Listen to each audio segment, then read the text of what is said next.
السلام عليكم ورحمة الله وبركاته. بنتواصل مع بعض أعزائي المشاهدين، معكم سعد المصري أخصائي النفس ومعالج الرفلكسولوجي والشياتسو. بنتواصل مع بعض تساؤلاتكم وإن شاء الله اللي احنا بنجاوب عليها. السؤال بيقول لي متى يجب أن نذهب بالطفل العصبي إلى الطبيب؟ سؤال مهم جدا جدا. طالما كان القلق الذي يصيبهم يدعو إلى ذلك فيجب أن تلتمس المشورة لدى الطبيب أو الأخصائي النفسي. إذا كانت الإثارة أو الاحتياج من الوضوح لدرجة يصل فيها الطفل إلى حد الإضرار بنفسه، إن هو يضر نفسه لأنه قد لا يأكل مثلا أو قد يصبح مريضا باستمرار ولا ينمو بطريقة سليمة، وقد يصل الأمر في الحالات المتطرفة إلى حلقة مفرغة عندما تتحول عصبية الأم إلى الطفل فتصل حدة الأمر إليه ويصبح ذهابه إلى المستشفى أمرا طبعا ضروريا حتى يمكن إعادته إلى المعدل الطبيعي للصحة. لكن الطفل العصبي الأكبر عمرا يمكن أن يستشير الطبيب إذا لم يستطع أن يتغلب على السلوك العدواني في صورته الانفعالية الحادة، ويبدأ في التصرف بشكل يبدو من وجهة نظرنا إجراميا، بينما لا يبدو كذلك غالبا عند الطفل. مثال ذلك يتوجه الطفل بالعدوان بالسكين على القطط والكلاب مثلا، إذا أنه يصبح هداما بصورة مروعة. وأيضا عندما تحدث انتفاضات بصورة شائعة ومتكررة في الأطفال مثل ارتعاش العين على نحو لا إرادي أو الاستنشاق بتنهد أو هز الكتفين أو التشنج وفتحتي الأنف، ولا مجال هنا طبعا للتوبيخ أو التهديد، فلا سيطرة للطفل على انتفاضاته. وأفضل طريقة هي التجاهل التام إذا كان ذلك في مقدوره، وسوف ينسى الأطفال انتفاضاتهم إذ لم يوجه إليها الاهتمام دائما. أما إذا يعني قدر الطفل ان هو يستحوذك وانه ينال الاهتمام بهذه الطريقه فكده مش هتقدروا السيطره عليه. طيب الاطفال بقى اللي هم بيعملوا عمليه قطم للاظافر، اللي هم الاطفال الاكبر بيتم اظافرهم، فهناك متاعب طبعا من ذلك في العاده، وده بيؤدي طبعا الى انه لابد ان يتخلص من عدوانه بطريقه او باخرى، فانه يحتاج الى طبعا معونه والديه، فلازم نقعد معاهم ونتكلم معاهم ونشوفهم ايه هم اللي محتاجينه بالظبط.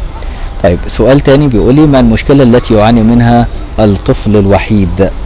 ما المشكلة التي يعاني منها الطفل الوحيد؟ طيب والله بالنسبة للطفل الوحيد فعلى الرغم من توافر الإمكانيات المادية أحيانا والرعاية الأسرية للطفل الوحيد، فإن الآثار النفسية السيئة قد تنعكس عليه نتيجة لعدم وجود إخوة له يقاسمونه كل هذا الاهتمام والرعاية ويتنافسون معه في شتى المجالات ويشاركونه أفراحه وآلامه وآماله، ولا يمكن أن تكون عاطفة الصديق أو القريب أعمق وأقوى من عاطفة الأخوة.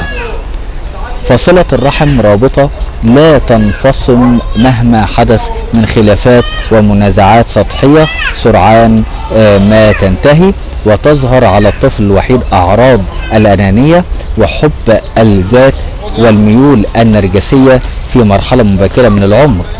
كذلك فهو غالبا طفل مدلل لا يستطيع الاعتماد على النفس ولا يستطيع مواجهة متاعب ومصاعب ومسؤولياته الحياة في الكبر، وغالبا ما يكون الطفل الوحيد غير قادر على التكيف مع العلاقات الاجتماعية إلا بصعوبة.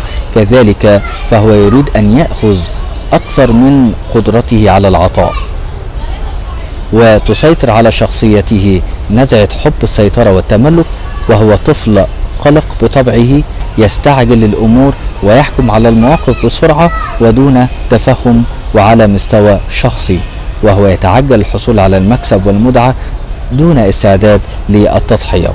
وبيميل الطفل الوحيد دائما إلى التقرب للآخرين واجتذاب الأصدقاء ليكونوا تحت سيطرته وليفرض عليهم إرادته ويملي عليهم شروطه بشيء من التحكم الأنانية وبشيء من الحذر والترقب والرهبة، خشية أن يفقد كيانه خلالهم أو يضحي بشيء من أجلهم، وقد يحقد الطفل الوحيد على أصدقائه في الأسر متعددة الأطفال، وده طبعا بطبيعة أنه طفل وحيد.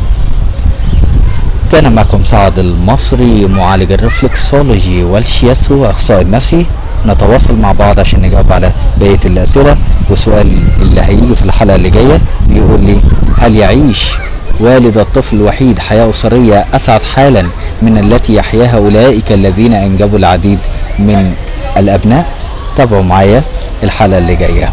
للتواصل معايا رجاء اتصال على 012 36 90 535 أو عن طريق الإيميل سعد_أستاذ_online@yahoo.com. والسلام عليكم ورحمة الله وبركاته. أترككم في رعاية الله وأمنه.